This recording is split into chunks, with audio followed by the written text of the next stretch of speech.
বাহারি প্রকৃতি, শান্ত নীল সমুদ্র আর পাহাড় ঘেরা সৌন্দর্য যেন এক টানে টেনে আনে কক্সবাজারের টেকনাফে। কিন্তু এই সৌন্দর্যের আড়ালে লুকিয়ে আছে ভয়ঙ্কর এক মরণফাঁদ, অপহরণ ও মুক্তিপণের জাল। শুধু স্থানীয় নয়, এখন অপহরণের শিকার হচ্ছেন দূর দূরান্ত থেকে আসা পর্যটকরাও।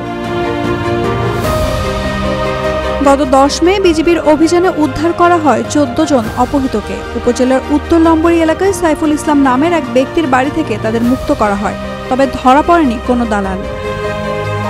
আপনারা জানেন যে আমরা দীর্ঘদিন ধরে এই এলাকায় যে মানব পাচার এবং অপহরণের ঘটনা ঘটছে সেটার বিরুদ্ধে আমরা কাজ করে যাচ্ছিলাম। এছাড়াও আমাদের সহযোগী আইনশৃঙ্খলা রক্ষাকারী বাহিনীরা তারাও নিরলস পরিশ্রম করে যাচ্ছিল। তো তারই ভিত্তিতে আমরা বিভিন্ন সময় তথ্য উপাত্তের ভিত্তিতে বিভিন্ন অভিযান পরিচালনা করেছি এবং তারই সূত্র ধরে আজকের এই অভিযান পরিচালনা, যেখানে আমরা দীর্ঘদিন যাবৎ 14 জন বাংলাদেশি নাগরিককে বিভিন্ন জায়গা থেকে অপহরণ করে এখানে আটকে রাখা হয়েছিল এবং সেই সূত্র অনুযায়ী আমরা তথ্য অনুযায়ী অভিযান পরিচালনা করে 14 জনকেই সুস্থ শরীরে উদ্ধার করতে সক্ষম হয়েছি। প্রাথমিকভাবে এদেরকে জিম্মি করার উদ্দেশ্যটা কী ছিল? পাচার করার নাকি? আমরা এখনো অভিযান পরিচালনা শেষ হয় নাই। আপনারা আমাদের সাথে ছিলেন এই অভিযান পরিচালনাকালীন সময়ে। আমরা যারা ভুক্তভোগী তাদের সাথে বিস্তারিত কথা বলে আইনসঙ্গত ব্যবস্থা গ্রহণের পাশাপাশি আমরা তাদের কাছে প্রাপ্ত তথ্যপত্রের ভিত্তিতে সেটা চুলচারা বিশ্লেষণ সাপেক্ষে এই অভিযান পরিচালনা করব এবং আশা করি যে পরবর্তীতে আমরা যারা এই চক্রের সাথে জড়িত এবং মূল আসামি এদের সবাইকে আমরা খুঁজে বের করতে সক্ষম হব। অপহৃতদের মধ্যে ছিলেন 6 জন পর্যটক, যাদের ইনানি থেকে প্রলোভন দেখিয়ে অপহরণ করা হয়। আমরা মূলত কক্সবাজার ঘুরতে আসছি, মহিষখালী আমাদের বাড়ি। আমরা আসছি কক্সবাজার ঘুরতে আসার পর আমরা মেইন ড্রাইভে ঘোরার জন্য মানে একটা সিএনজি নিচ্ছি কলাতলি মোড় থেকে। সিএনজি ওটা নিচ্ছি আমরা সারাদিনের জন্য, মানে আসা যাওয়া 2000 টাকা দিয়ে সিএনজিটা নিচ্ছি। আমাদেরকে মানে পুরো মেইন ড্রাইভ ঘুরায় দেখার কথা। তাহলে আমরা প্রথমে হিমচরি দেখছি, হিমচরি দেখার পর কাঁকড়া বিক্স আসছি, কাঁকড়া বিক্সের পর মিনি বান্দরবনে গেছি, মিনি বান্দরবনে প্লেনে নিয়ে গেছি, প্লেনের পর পাটোয়ার থেকে আসছি। পাটোয়ার থেকে আসার পর উনি বলতে মানে আমরা এদিকে আর আসতে চাচ্ছি না, মানে আসবো কিনা এরকম মানে দ্বিধাদ্বন্দ্ব করে গেছি। সিএনজিওয়ালা বলতেছে ওদিকে তো আরো অনেক সুন্দর জায়গা আছে, মানে দেখার মতো টেকনাফ 0 পয়েন্টের ওদিকে আরো অনেক জায়গা আছে, চলো ওদিকে যাই।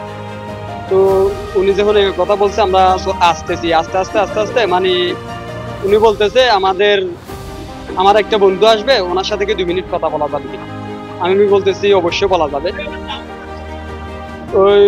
ওর বন্ধু আসার নাম করে মানে আসছে কি যে মানে 5 জন মানে ছিনতাইকারী মানে অপহরণকারী। ওদের কাছে পিস্তল ছিল আর চাকু ছিল, মানে আমাদেরকে চাকু এইভাবে টাকাইছে। টাকানোর পরে বলতেছে আমরা যেদিকে নিয়ে যাচ্ছি ওদিকে চলো, কোনো কথা বললাম। তাহলে আমরা ওনাদের সাথে গেছি। যাওয়ার পর আমরা 2 জন ছিলাম, আমার একটা ফুফাতো ভাই আর হলো আমি ওর মামাতো ভাই, আমরা 2 জন একসাথে সিএনজি একটাতে 2 জন। তারপরে ওরা যেদিকে নিয়ে যাচ্ছে ওদিকে যাচ্ছি। যাওয়ার পরে মানে একটা সুয়ারি বাগানের মধ্যে আমাদেরকে ঢুকাইছে। ঢুকানোর পরে মানে দেখতেছি একটা রুমের মধ্যে ঢুকেছে, রুমের মধ্যে আমাদের মতোই আরো 12 জন আছে।